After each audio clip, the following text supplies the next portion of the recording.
ಶ್ರೀ ಪರಾಭವನಂ ಸಂವತ್ಸರ, ಉತ್ತರಾಯಣ, ಗ್ರೀಷ್ಮ ಋತು, ನಿಜ ಜ್ಯೇಷ್ಠ ಮಾಸ, ಶುಕ್ಲ ಪಕ್ಷವಾಗಿದೆ. ಈ ದಿವಸ ಬುಧವಾರವಾಗಿರ್ತಕ್ಕಂಥದ್ದು, ತೃತೀಯ ತಿಥಿ, ಪುನರ್ವಸು ನಕ್ಷತ್ರ. ಈ ದಿವಸ ಈ ಜ್ಯೇಷ್ಠ ಮಾಸದ ಶುಕ್ಲ ತೃತೀಯವನ್ನು ರಂಭಾವ್ರತ ಮಾಡಬೇಕು ಅಂತ ಇದೆ. ರಂಭಾ ಅಂತಂದರೆ ಕದಳಿ, ಬಾಳೆ ಅಂತ ಅರ್ಥ. ರಂಭಾ ಫಲ ಅಂತಲೇ ಅದಕ್ಕೆ ಹೆಸರು, ಬಾಳೆಹಣ್ಣಿಗೆ. ಅದನ್ನು ನೈವೇದ್ಯ ಮಾಡಬೇಕು ಗಣಪತಿಗೆ. ಇದು ರಂಭಾವ್ರತ ಗೌರಿಯನ್ನು ಪ್ರಧಾನವಾಗಿ ಮನಸ್ಸಿನಲ್ಲಿ ಇಟ್ಟುಕೊಂಡು, ಅದು ವಿವಾಹ ಅಪೇಕ್ಷೆಗಳಿಗೆ, ಹೇಗೆ ಪಾರ್ವತಿ ಶಿವನನ್ನು ಕುರಿತು ತಪಸ್ಸನ್ನು ಮಾಡಿ, ಸುದೀರ್ಘವಾದ ತಪಸ್ಸನ್ನು ಮಾಡಿ, ಅಂತಿಂಥ ತಪಸ್ಸಲ್ಲ ಅದು ಅತಿಶಯವಾದ ಋಷಿಗಳು ಕೂಡ ಹೇಗಪ್ಪ ಸಾಧ್ಯ ಆಯಿತು ಈ ಥರ ತಪಸ್ಸು ಮಾಡೋಕ್ಕೆ ನಿನಗೆ, ಹೆಂಗಮ್ಮ ನೀನು ಇಷ್ಟು ಕಠಿಣವಾಗಿ ತಪಸ್ಸು ಮಾಡ್ತಾ ಇದೆಯಲ್ಲ ಹೇಗೆ ಅಂತ ಕೇಳ್ಕೊಳ್ಳೋ ಹಾಗೆ ಆದರ್ಶವಾದ ತಪಸ್ಸು ಅಂತಾರಲ್ಲ, ಆ ರೀತಿಯ ತಪಸ್ಸನ್ನು ಮಾಡಿದ್ದು ಕಾಳಿದಾಸ ವರ್ಣಿಸ್ತಾನೆ. ತುಂಬ ಚೆನ್ನಾಗಿ ಆ ಕುಮಾರ ಸಂಭವದಲ್ಲಿ ಬರತಕ್ಕಂಥ ವಾತಾವರಣವೇ ಒಂದು ರೀತಿಯಲ್ಲಿ ಆ ಪವಿತ್ರವಾದ ವಾತಾವರಣ. ಅಂಥ ವಾತಾವರಣದಲ್ಲಿ ಆಕೆ ತಪಸ್ಸು ಮಾಡ್ತಾಯಿದ್ದರೆ ಪ್ರಕೃತಿಯೇ ಅವಳಿಗೆ ಸಹಕರಿಸ್ತಾ ಇತ್ತು. ಆ ರೀತಿಯ ಒಂದು ವರ್ಣನೆ ಬರುತ್ತೆ, ತುಂಬ ಚೆನ್ನಾಗಿದೆ. ತಪಸ್ಸು ಮಾಡಿದ್ರೆ ಹಾಗಿರಬೇಕು.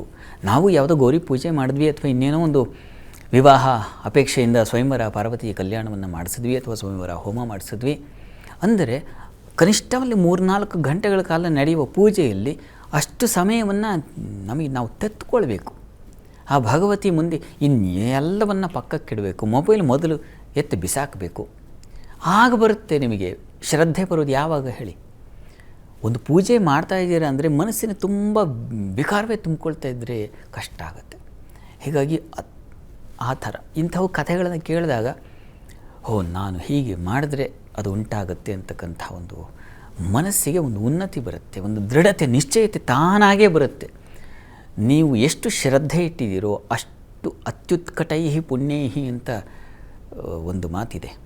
ಅತ್ಯುತ್ಕಟವಾದ ನಿಮಗೆ ಪ್ರೀತಿ ಇದ್ದರೆ ಅಷ್ಟು ಬೇಗವೇ ಫಲಸಂದಾಯವಾಗುತ್ತೆ ಅಂತ. ನಿಮಗಷ್ಟು ಅದರಲ್ಲಿ ಏನು ಮಾಡಿದ್ರೆ ಅವ್ರು ಮಾಡಿದ್ರು, ನಾವು ಹೋಗಿ ಕೂತೆ ಅಷ್ಟೇ, ಮುಗೀತು, ಎದ್ದು ಬಂದೆ, ಊಟ ಮಾಡಿಕೊಂಡೆ ಎದ್ದು ಬಂದೆ ಅಂತಾದರೆ ಕಷ್ಟ.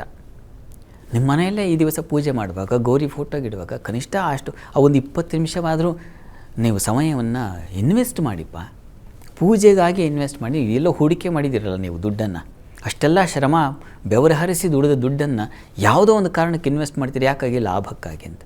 ಇದು ಒಂದು ಲಾಭವೇ ತಾನೇ ವಿವಾಹ ಲಾಭ, ಅಥವಾ ಇನ್ಯಾವುದೋ ಸೌಖ್ಯ ಲಾಭ, ಸಮೃದ್ಧಿ, ಆರೋಗ್ಯ ಸಮೃದ್ಧಿಗಿಂತ ಇನ್ನೇನು ಬೇಕಾಗಿದೆ? ಆ ಸಮೃದ್ಧಿಯ ಲಾಭಕ್ಕಾಗಿ ಏನಿಲ್ಲವ ನಿಮಗೆ ಬಹಳ ದೊಡ್ಡ ಗುಣ, ಮನಸ್ಸಿನ ಆನಂದಕ್ಕಾಗಿ ಅಥವಾ ಆಕೆಯ ಸಂತೋಷಕ್ಕಾಗಿ ಮಾಡ್ತಾಯಿದ್ದೀನಿ ಅಂದರೆ ರಮಣರ ಮಟ್ಟಿಗೆ ಎದ್ದು ಬಿಡ್ತಾರೆ. ಸಂತೋಷ ಆ ಥರದ್ದು ಹಂತವಾಗಿ ಬರುತ್ತೆ. ಮೆಟ್ಟಲು ಹತ್ತುತ್ತಾ ಯಾರು ಏನೂ ಆಗಿಬಿಡಬಹುದು, ಅದು ಬೇರೆ ವಿಚಾರ. ಯಾರಲ್ಲಿ ಯಾವ ಸಂಸ್ಕಾರದ ಬೀಜ ಇದೆಯೋ ಅದು ಯಾವ ಮಹಾವೃಕ್ಷವನ್ನು ತಾಳಿ ಇನ್ಯಾರಿಗೆ ನೆರಳಾಗುತ್ತೋ ಗೊತ್ತಿಲ್ಲ. ನಮ್ಮ ನಡುವೆ ಅಂಥವ್ರು ಇರ್ತಾರೆ, ನಾವು ಗುರುತಿಸೋಕ್ಕೂ ನಮಗಾಗಲ್ಲ, ಯೋಗ್ಯತೆ ಇರೋದಿಲ್ಲ ಬಿಡಿ. ಅಂತೂ ಈ ಒಂದು ಶ್ರೇಷ್ಠ ದಿವಸ ನಾವು ಗೌರಿ, ಆ ಮಹಾ ತಾಯಿ ಲಲಿತಾ ಪರಮೇಶ್ವರಿ ಪ್ರಾರ್ಥನೆಯನ್ನು ಮಾಡಿ, ನಿಮ್ಮ ಸಂಕಲ್ಪ ಯಾವುದೇ ಇರಲಿ, ಆ ಲಲಿತಾ ಪರಮೇಶ್ವರಿಗೆ ವಿವಾಹ ಒಂದೇನಾ ನಿಮಗೆ ಆರೋಗ್ಯ ಕೊಡೋ ಶಕ್ತಿ ಇಲ್ಲ, ಎಲ್ಲವನ್ನು ನಿಮ್ಮನ್ನೇ ಸೃಷ್ಟಿಸಿದಾಳಾಕೆ, ಪಾಲಿಸುವಲ್ವ? ಹಾಗೆ ಆ ಒಂದು ತೀವ್ರತೆ ಬೇಕು. ಕನಿಷ್ಠ ನೀವು ಪೂಜೆ ಮಾಡುವ ಕಾಲವಾದರೂ ಆ ಗೌರಿಗೆ ಮೀಸಲಿಡಿ ಸಮಯವನ್ನು, ಭಕ್ತಿಯನ್ನು, ಎಲ್ಲವನ್ನು ಸಮರ್ಪಣಾ ಭಾವ ಬೇಕು. ಅದನ್ನು ಮಾಡಿ, ಒಳ್ಳೆಯದಾಗಲಿ.